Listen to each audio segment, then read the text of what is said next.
ஆச்சாரியன் திருவடிகளே சரணம். ஸ்ரீரங்கம் திவ்ய தம்பதிகள் திருவடிகளே சரணம். அனைவருக்கும் வணக்கம்.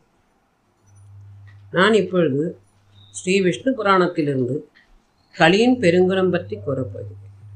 மைத்ரேயரே, கலியினிடத்தில் விசேஷ குணங்களும் உள்ளன.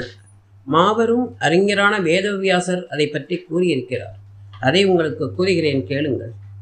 ஒரு சமயம் தவசிரேஷ்டராகிய முனிவர்களிடையே ஒரு புண்ணிய வாதம் உண்டாயிற்று. அதாவது, எந்த காலத்தில் கொஞ்சம் தர்மம் செய்தாலும் அதிக பலன் கிடைக்கும், எவர் எப்படிப்பட்ட தர்மத்தை எளிதில் செய்வதற்கு உரியவர்கள் என்பதே அவர்களுடைய விவாதமாகிவிட்டது. எனவே இந்த விஷயத்தை பற்றி சந்தேகத்தை நீக்கிக் கொள்வதற்காக முனிவர்கள் அனைவரும் என் மகனான வேதவியாச மகர்ஷியின் ஆசிரமத்தை நோக்கி சென்றார்கள். அப்பொழுது வேதவியாசர் கங்கையில் நீராடி கொண்டிருந்தார். அதனால் அந்த முனிவர்கள் அவர் நீராடிவிட்டு வரும் வரையில் கரையோரமாக இருந்த மரங்களின் நிழல்களில் உட்கார்ந்திருந்தனர்.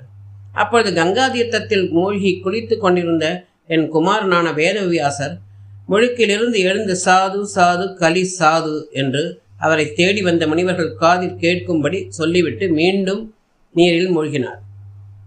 பிறகு அவர் எழுந்து, சாது சாது சூத்ரா, நீ மகா புண்ணியவான்களாக இருக்கிறாயே என்று சொன்னார். அவர் மறுபடியும் மூழ்கி எழுந்து, பெண்களே புண்ணியவதிகள் என்று சொன்னார். பிறகு அவர் நன்றாக மூழ்கி குளித்து நீராடிவிட்டு கரையில் ஏறி சகல அனுஷ்டானங்களையும் முடித்துவிட்டு வீட்டிலிருந்தார். தங்களுடைய சந்தேகம் தெளிவு பெற அங்கே வந்திருந்த முனிவர்கள் வேதவியாசரை வணங்கி நின்றனர். அவர்களை வேதவியாசர் உட்காரச் சொன்னார். அவர்கள் அங்கு வந்த காரணத்தை பற்றி கேட்டார்.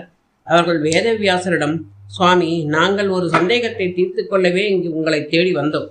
அதற்கு முன்பாக தாங்கள் நீரில் மூழ்கும் போதே களி சாது, சூத்திரன் சாது, பெண்கள் புண்ணியவதிகள் என்று கூறிக்கொண்டே நீரில் மூழ்கி ஏண்டீர்கள். அதை பற்றி நாங்கள் முதலில் தெரிந்து கொள்ள விரும்புகிறோம். அதை எங்களுக்கு தெளிவுபடுத்துங்கள் என்றார்கள். பிறகு நாங்கள் எண்ணி வந்திருப்பதை பற்றி தங்களிடம் தெரிவித்துக் கொள்கிறோம் என்றனர். அதற்கு வேதவியாசர் புன்னகை பூத்த வண்ணம் கூறலானார். முனிவர்களே, சாது சாது களி சாது என்று சொன்னதற்கு காரணம் கேளுங்கள். ஒரு புண்ணியத்தை கிருதயுகத்தில் செய்தால் அது 10 ஆண்டுகளில் தான் சித்திக்கும். அதே புண்ணியத்தை திரேதாயுகத்தில் செய்தால் ஒரே ஆண்டில் சித்திக்கும். அதே புண்ணியத்தை துவாபர யுகத்தில் செய்தால் ஒரு மாதத்தில் சித்திக்கும். ஆனால் கலியுகத்திலேயே ஒரே நாளில் பலன் கிடைத்துவிடும். மேலும் கிருதயுகத்தில் யோக நிஷ்டையில் தியானம் செய்வதாலும், திரேதாயுகத்தில் யாகம் செய்வதாலும், துவாபர யுகத்தில் அர்ச்சிப்பதாலும் கிடைத்த புண்ணியங்கள் என்னவோ அதை கலியுகத்தில் ஸ்ரீ கேசவனுடைய நாம சங்கீர்த்தனம் செய்துவிட்டாலே பெற்றுவிடலாம். இவ்வாறு மனிதன் இந்த கலியுகத்தில் சிறிதளவு சிரமத்தினாலேயே பெரும் அளவு தர்மத்தை அடைகின்றான். அதன் காரணமாகத்தான் நான் கலியை கொண்டாடுகின்றேன். இனி சூத்திரன் சாது என்று கூறியதற்கு காரணத்தை விளக்கமாக கூறுகிறேன், கேளுங்கள். பிராமணர்கள் மனம், வாக்கு, காயங்களை கட்டுப்படுத்தி கொண்டு எதையும் விதிப்படி செய்கிறார்கள். அவர்கள் மிகவும் வருந்தி தாங்கள் அடைய வேண்டிய உலகங்களை வெல்கிறார்கள். ஆனால் சூத்திரனோ வேதம் ஓதுவதில்லை, யஜ்ஞம் முதலியவை செய்வதில்லை. அந்த பிராமணருக்கு பணிவிடை செய்வதனாலேயே உத்தம உலகத்தை அடைந்து விட முடிகிறது. அதனால் அவனோட புண்ணியவான்கள் யாரும் இல்லை என்று கூறினேன்.